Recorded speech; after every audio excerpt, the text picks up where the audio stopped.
नमस्कार मेरे प्रिय साथियों, आप सभी का हायर एजुकेशन वर्ल्ड चैनल को बहुत-बहुत स्वागत है। आप देख पा रहे हैं हम Bihar state university service commission की वेबसाइट पे आ चुके हैं, जिसके माध्यम से बिहार में अभी तक असिस्टेंट प्रोफ़ेसर की नियुक्ति प्रक्रिया चल रही थी। लेकिन आज एक बहुत बड़ी घटना निकल के आ रही है कि असिस्टेंट प्रोफ़ेसर की बहाली को रद्द कर दिया गया है।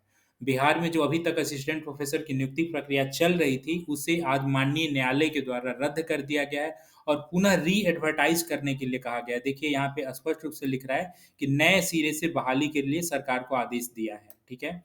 लेकिन एक्चुअल में जिन लोगों की जॉइनिंग ऑलरेडी पहले से हो चुकी है, जो कि लगभग 150 अभ्यर्थी हैं, जिनकी जॉइनिंग हो चुकी है, वो कुछ छोटे-छोटे विषय हैं जैसे कि अरबी है, फ़ारसी हैं और भी पीएमआईआर है, public management and industrial relationship और भी ऐसे-ऐसे कुछ छोटे विषय हैं, लेकिन उन छोटे विषयों की संख्या लगभग 20 की संख्या है।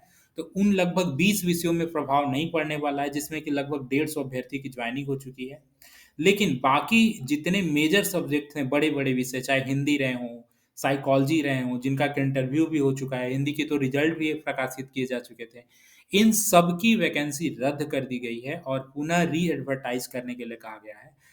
लेकिन इसके क्या अलग आगे क्या हो सकता है, तो जैसा कि मैं आपको अवगत करा दूँ, सरकार की तरफ से यह निर्णय लिया गया है कि वो शायद शायद ऐसा ये एक पुख्ता मैं इसके रिगार्डिंग पुख्ता जानकारी मेरे पास भी उपलब्ध नहीं है, लेकिन जहाँ तक शायद मुझे जानकारी है कि सरकार की तरफ से डबल बेंच में जाने का प्रयास किया जाएगा, ठीक है? टेक्निकल शब्द देखिए डबल बेंच नहीं होता है, मैं थोड़ा भूल रहा हूँ टेक्निकल शब्द क्या होता है। लेकिन ठीक इसके अपर कोर्ट में जाने का प्रयास किया जाएगा। तो वेट करिए, उसका क्या निर्णय आता है, चूँकि सरकार भी अभी इतनी आसानी से इस चीज़ को स्वीकार नहीं करने वाली है। तो इसका इंतज़ार करना होगा आप लोगों को। तो जैसा कि आप देख सकते हैं, ये टोटल वैकेंसी को रद्द की कर दी गई है। क्या था मामला? क्यों रद्द किया गया? रोस्टर वैकेंसी क्या थी? आप ऊपर के आई बटन को टच करके देख सकते हैं। अच्छा, अन्यथा एंड स्क्रीन के एंड में आपको वो सभी वीडियो उपलब्ध हैं, जिसके माध्यम से आप समझ पाएँगे कि रोस्टर वैकेंसी, बैकलॉग वैकेंसी क्या थी? इस पर पूर्व में क्या-क्या बहस हुआ था? बहुत हॉट डिस्कशन हुआ था। माननीय न्यायालय का कहना था कि जो सीटों का आवंटन जिस कैटेगरी का जितनी है उतना देना चाहिए। सरकार की बैकलॉग की परिभाषा कुछ और थी, आयोग की बैकलॉग की परिभाषा कुछ और थी, जबकि अभ्यर्थियों की तरफ से बैकलॉग की परिभाषा कुछ और दी जा रही थी और माननीय न्यायालय बैकलॉग की परिभाषा कुछ और कह रहे थे। तो वो सभी चीज़ें एक-दूसरे के कॉन्ट्राडिक्टरी थी। ओवरऑल फाइनली यही है कि अभी फ़िलहाल के लिए वैकेंसी तो निरस्त कर दी गई है और फिर से विज्ञापन प्रकाशित करने के लिए कहा गया है। लेकिन जैसा कि मुझे जो जानकारी प्राप्त हुई है कि सरकार फिर से डबल बेंच में जाने वाली है। तो देखिए अपर बेंच में क्या होता है, क्या ये बहाली सच में रद्द ही हो जाती है या फिर ऑर्डर पर स्टे लगा दिया जाता है। तो इसके लिए चैनल पे बने रहें, आगे जो भी सूचनाएँ होंगी आपको समय-समय पे उपलब्ध जानकारी दिया जाएगा। लेकिन अभी फ़िलहाल के लिए तो यह कहा जा सकता है कि वैकेंसी रद्द कर दी गई है।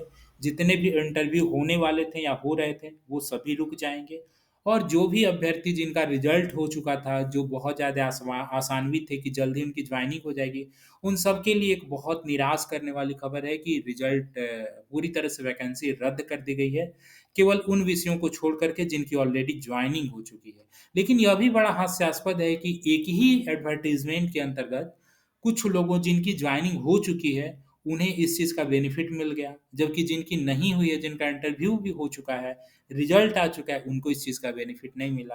तो ये थोड़ा दुःख करने वाली खबर है कि एक ही एडवर्टाइज़मेंट के तहत आधे लोग को न्याय और आधे लोग को खैर इसमें किसे न्याय मिला, किसे अन्याय मिला, यह तो फैसला आप करें। बाकी इस चैनल पर जो भी अन्य पहले कोर्ट प्रोसीडिंग रहा है रोस्टर को लेकर के, वो सभी आप सुन सकते हैं। वीडियो के लास्ट में आपको वो सभी वहाँ पे उपलब्ध होगा स्क्रीन पे। तो thank you so much, channel पे बने रहें। जो कोर्ट का ऑर्डर है, डिटेल ऑर्डर जब उपलब्ध हो जाएगा, तो आपको सभी डिटेल डिकोड करके बताई जाएगी। Thank you so much.